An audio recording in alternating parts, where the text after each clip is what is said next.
My name is Torbjørn Røe. I'm a member of the Norwegian Parliament. I have two questions. My first question is for Mr. Lopez. I don't know your history, and you've right, there's been some controversy, but I thought you were a bit unclear in your speech now, so I want to ask you two concrete questions. The first one is, do you think that a coup d'etat can be defended in the past and can be defended in the future? And my second comment is that doesn't history show us that even though the coup makers might have or think they have good intentions, that the first victim of a coup d'etat is always human rights? My second question is to Mr. Ibrahim. I just want to commend you for being here, and I think that I've tried to follow your career for a while, and I think that you're one of the most important people in the world today, especially when it comes to talking about Islam and democracy. But my question is that, do you think that a democratic reform in Muslim countries also needs to entail a reform of Islam in itself, or is the problem with the politicians and not the religion? Thank you. I have now noted three persons, but and I think we'll take those questions and then we open up for some remarks, and then we see if there's opportunities, I believe, for even another round. There's a lady behind the icon, and then I will. Okay, hello, my name is Mali Steide Tromsmoen, and I'm the leader of the Socialist Youth League of Norway. So first, I would like to comment upon this being a very interesting seminar. It's interesting to come to a human rights seminar with the right wing in Norway, and I would like to thank the person from Denmark for your honesty. It's very honest to admit that we should not consider social rights, we should not talk about poverty or starvation, we should not worry about these issues, we should leave them to experts. That's an interesting thing to say in a human rights seminar. And I also think that's quite interesting when you do invite a person to a human rights seminar that has been involved in a coup d'etat, because that says something about how you also see civil rights. And well, I have myself lived in Venezuela for quite a long time, and I visited Venezuela several times during the last 10 years. And well, I must admit that the development in Venezuela over the last few years has not been what I was hoping for. But however, there is no doubt whatsoever that Chavez in 2002 was legally elected president with a great popular support. And while you, Mr. Lopez, criticize the situation in Venezuela today because you say that there is no autonomy for the legislators, for the legal system, it is also a fact that the leaders of the coup d'etat in Venezuela, they did not only kidnap the president, they did also set aside the government, the legislative assembly, and the high court in Venezuela. So I'm really wondering, what is your view on this coup d'etat? How do you see this today? Would you support that?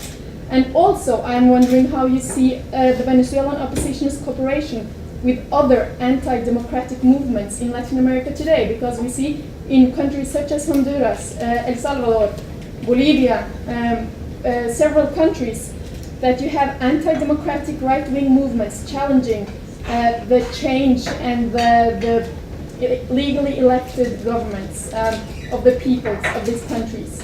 And I'm very worried about a fascist trend in Latin America, where we see the right wing attacking legally democratically elected governments and now imposing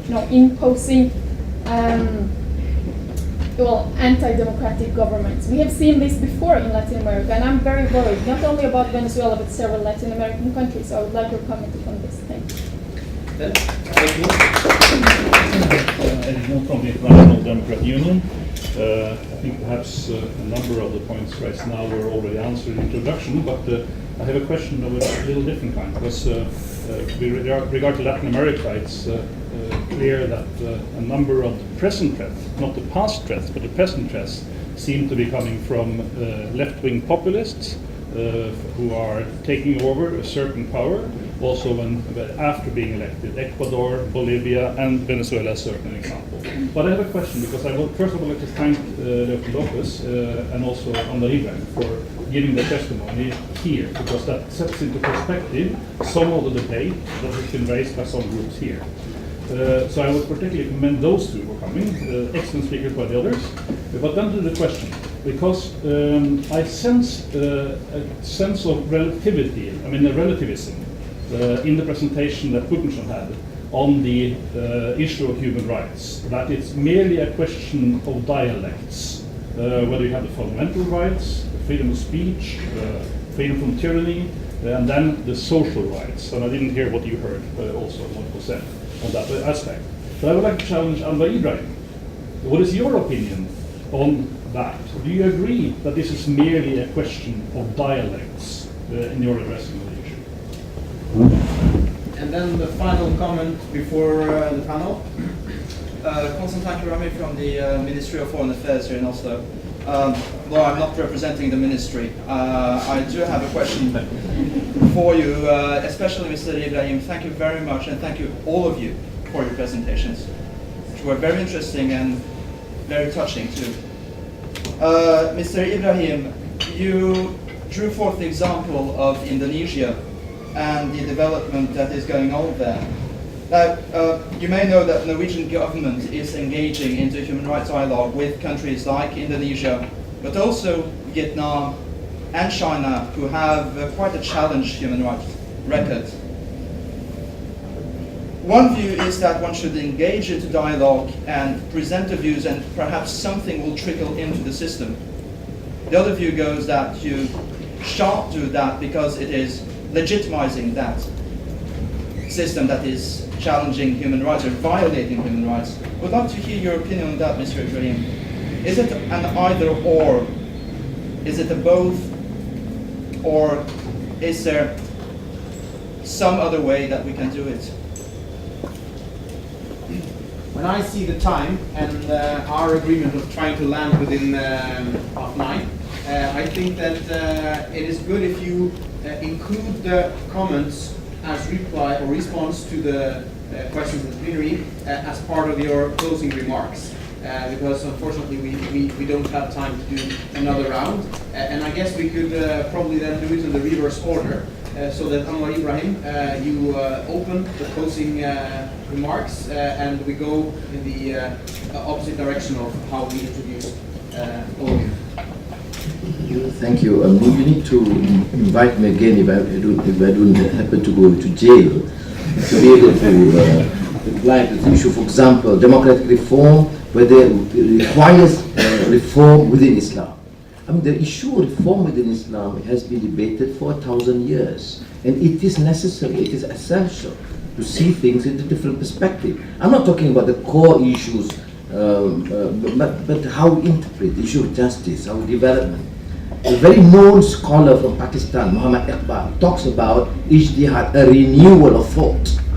You can't have reform without creativity, a renewal of thought in Islam. In fact, his book is magnum opus. It's called Reconstruction of Religious Thought in Islam.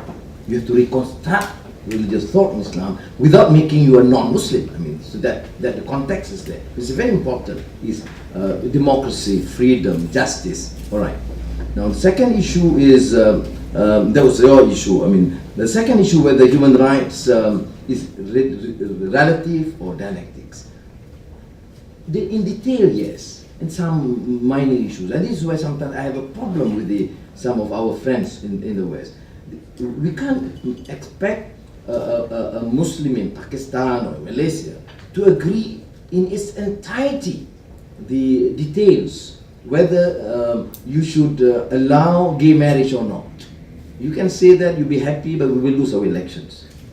So I think where do we draw the line? We say, look, the fundamental issues must be agreed upon. Freedom of conscience. You know, the issue of apostasy is debated. My view is, I don't encourage people to leave their religion. But finally, it's not my decision. It's the decision of the individual. I think, my children are, brought up to become practicing Muslims. But finally, who decides? It's the decision of the individual. You can't dictate. So issue of conscience is an individual. Is his or her